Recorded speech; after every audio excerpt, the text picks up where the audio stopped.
Assalamualaikum warahmatullahi wabarakatuh. Salam sejahtera untuk kita semua, para pemirsa. Berikut ini akan dijelaskan lanjutan dari optika geometri bagian yang kedua, yaitu tentang lensa. Kalau pada bagian yang pertama telah dibahas tentang macam-macam cermin dan beberapa soal latihan terkait, berikut ini akan kita lanjutkan dengan lensa. Kita akan awali dari macam-macam lensa.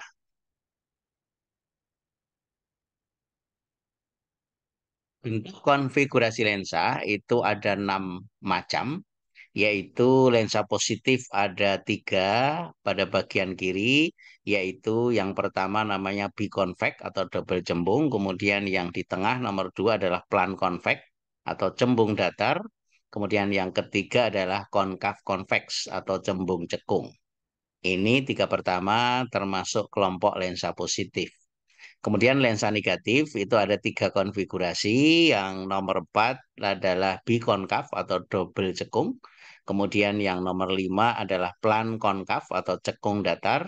Dan yang keenam adalah konvek konkav atau cekung cembung. Nah, 4, 5, 6 itu termasuk kelompok lensa negatif. Kalau dari masing-masing lensa ini, itu jari-jari kelengkungannya adalah R1 dan R2, maka persamaan jarak fokus lensa itu kita kenal dengan rumus Lensmaker, yaitu 1/F sama dengan N-1 kali 1/R1 plus 1/R2, di mana N ini adalah indeks bias bahan lensa.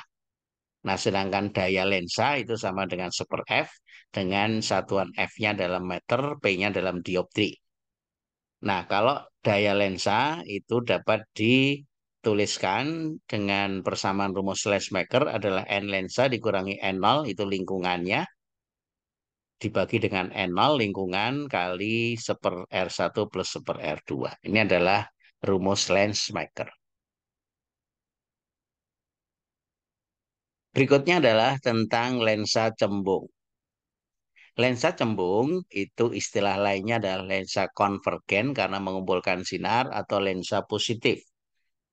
Ada 3 sinar istimewa, para pemirsa. Yang pertama, sinar datang sejajar sumbu utama akan dibiaskan melalui fokus. Ini gambar yang pertama. Kemudian yang kedua, sinar datang melalui titik fokus akan dibiaskan sejajar sumbu utama. Gambar yang kedua, melalui fokus dibiaskan sejajar sumbu utama. Kemudian yang ketiga, sinar datang melalui pusat lensa akan diteruskan, tidak dibiaskan. Gambar yang ketiga. Nah, kemudian rumus yang berlaku pada lensa cembung atau lensa konvergen adalah 1/F sama dengan 1/S plus 1/S aksen, di mana S jarak benda, S aksen jarak bayangan, dan F adalah jarak fokus. Kalau daya lensa sama dengan 1/F. Kemudian yang kedua perbesaran, perbandingan S aksen per S mutlak atau minus H aksen per H mutlak. Di mana S aksen jarak bayangan, S jarak benda, H aksen tinggi bayangan, H tinggi benda. Nah, kemudian sifat bayangannya sama persis dengan yang telah dijelaskan pada cermin.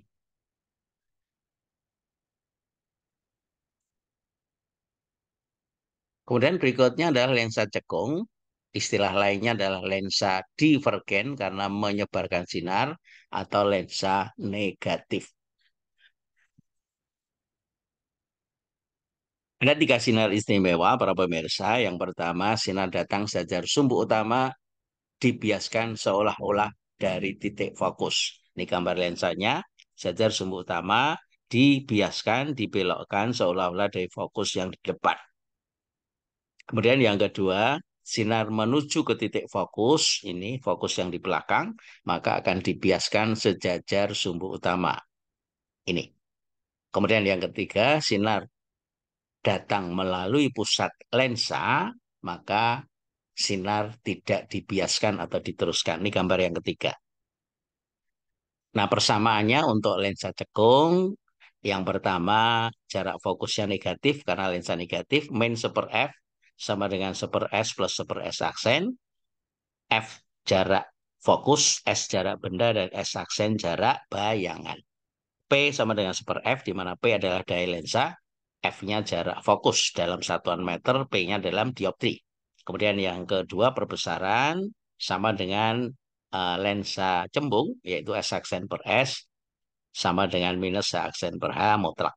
Nah, ini sifat bayangannya juga sama dengan cermin serta lensa secara umum.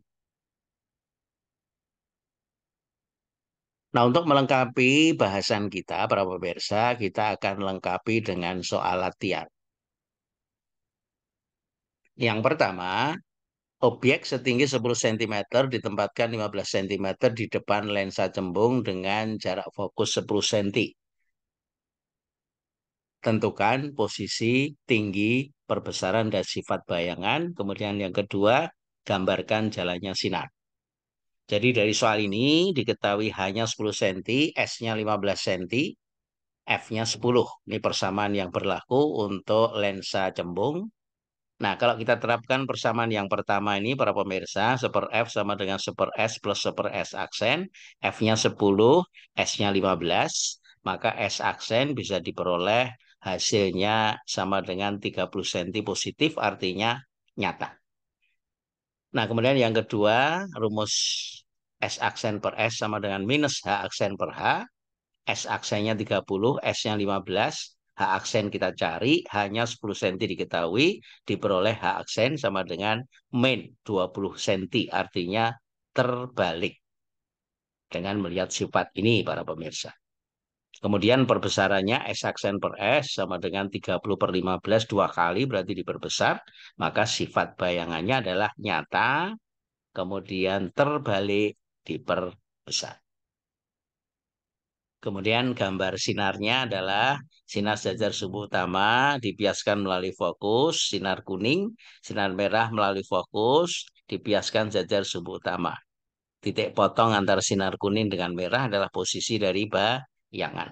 Jadi ini tinggi benda, ini tinggi bayangan, ini dari sini ke sini jarak benda, dari lensa sampai posisi bayangan jarak bayangan. Demikian para pemirsa. Kita akan lanjut dengan soal nomor 2. Objek setinggi 10 cm ditempatkan 5 cm di depan lensa cembung dengan jarak fokus 10 cm. Sama dengan soal nomor 1, hanya jarak objeknya diubah. Tentukan posisi, tinggi, perbesaran, dan sifat bayangan, serta gambarkan jalannya sinar. Jadi ini diketahuinya, S-nya berubah menjadi 5 cm. Ini persamaan yang berlaku, para pemirsa. Kita masukkan ke persamaan yang pertama. 1 F sama dengan 1 S plus 1 S aksen. F-nya 10, S-nya menjadi 5. Kemudian S aksen kita cari. Kalau kita hitung ketemunya S aksen sama dengan min 10 cm. Negatif artinya maya. Kemudian dari rumus yang kedua ini, para pemirsa, S aksen per S sama dengan min H aksen per H. S aksennya min 10, kita masukkan tetap minus. S 5 diketahui, H aksen kita cari hanya 10 cm, diperoleh H aksen sama dengan 20 cm positif, artinya tegak. Dengan mengingat sifat-sifat ini senantiasa kita cermati, para pemirsa. Kemudian dari persamaan M, perbesaran H aksen H aksen per H sama dengan 20 per 10, 2 kali berarti diperbesar. Jadi sifat bayangannya bisa disimpulkan maya, kemudian tegak diperbesar. Nah, jalannya sinar karena posisi objek itu berada di depan fokus, maka sinar itu sejajar sumbu utama, yang kuning dibiaskan melalui fokus yang di belakang. Kemudian yang kedua itu melalui pusat lensa atau vertex, maka akan diteruskan saja. Nah, maka sinar kuning dengan merah nggak akan ketemu, ketemunya ke arah belakang. Titik-titik artinya maya. Nah, ini adalah posisi dari bayangan. Demikian para pemirsa penyelesaian soal nomor 2. Soal nomor 3, objek setinggi 10 cm ditempatkan 15 cm di depan lensa divergen dengan jarak fokus 10 cm. Tentukan posisi, tinggi, perbesaran, dan sifat bayangan. Kemudian yang kedua, gambarkan jalannya sinar. Jadi diketahui hanya 10 cm, S-nya 15 cm, F-nya 10 cm, tapi ini lensanya adalah lensa negatif atau divergen. Maka persamaannya adalah min 1/f sama dengan 1/s plus 1/s aksen. Ini negatif. Nah, kalau kita masukkan dari nilai yang diketahui para pemirsa akan diperoleh min 1/f 10 F-nya, S-nya 15, S aksennya akan kita cari diperoleh S aksen sama dengan minus 30/5 sama dengan minus 6. Negatif artinya ya. Kemudian dari perbandingan persamaan yang kedua ini, S aksen per S sama dengan min H aksen per H. S aksennya minus 6 masuk ke sini juga minus. S-nya 15 diketahui. Minus H aksen akan kita cari. Per H-nya 10 cm diketahui. Jadi diperoleh H aksen sama dengan 60/15 atau 4 cm. Positif artinya tegak. Kemudian perbesaran H aksen per H sama dengan 4/10, 0,4 kali lebih kecil dari 1, artinya diperkecil. Jadi sifat bayangannya adalah maya dari perhitungan ini. Kemudian yang kedua tegak, yang ketiga diperkecil. Ingat sifat dari bayangan. Nah, kemudian sinar istimewanya kita ambil. Kalau sinar sejajar sumbu utama, maka akan dibiaskan, dibelokkan seolah-olah dari fokus yang di depan, sinar kuning. Kemudian sinar yang kedua melalui pusat kelengkungan atau vertex, maka akan diteruskan sinar merah. Sinar merah dengan kuning itu sifatnya divergen, tidak akan ketemu, maka ketemunya ditarik mundur. Ini titik-titik artinya maya. Perpotongan antara sinar kuning ke arah belakang dan sinar merah adalah posisi dari bayangan. Jadi kalau ini bendanya H tingginya, ini H aksen, lebih kecil, 0,4 kali. Demikian para pemirsa untuk soal nomor 3. Soal nomor 4, ada lensa biconvex dengan R1 sama dengan R2 mempunyai jarak fokus di udara 10 cm. Ketika dimasukkan ke dalam air dengan indeks bias 4/3, jarak fokusnya berubah menjadi 40 cm. Hitunglah indeks bias bahan lensa dan jari-jari kelengkungan. Jadi biconvex dengan R1 sama dengan R2, jarak fokus di udara 10 cm ketika dimasukkan dalam air menjadi 40. Indeks bias airnya 4/3. Ingat, ini penyelesaiannya menggunakan persamaan Lensmaker para pemirsa. 1/f sama dengan n-1 kali 1/r1 plus 1/r2. Nah, karena R1 sama dengan R2, maka ini menjadi 2/r. Ketika berada di lingkungan air menjadi 1/fa, ketika berada di lingkungan udara 1/fu udara. Nah, kalau kedua persamaan ini kita bandingkan, maka 2/r-nya akan diringkas, maka persamaannya menjadi Fu per Fa sama dengan N lensa dikurangi N air, dibagi dengan N air, dibagi dengan N lensa min 1. Nah, F ketika di udara diketahui 10, ketika dalam air 40 diketahui. Jadi dari sini N lensanya itu bisa dihitung karena NA-nya sama dengan 4/3. Nah, dari persamaan ini akan diperoleh indeks bias lensanya sama dengan 3/2 atau 1,5.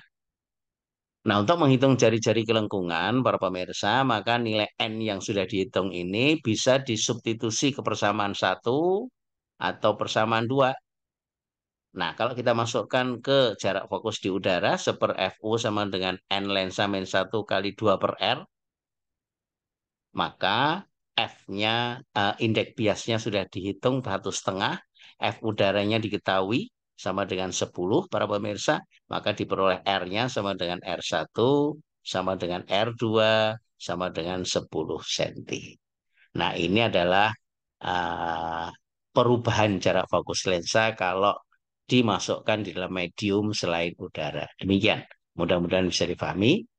Nah, untuk selanjutnya akan dibahas tentang lensa ganda yang merupakan dasar dari alat optik akan dilanjutkan dengan video yang ketiga. Terima kasih atas perhatiannya.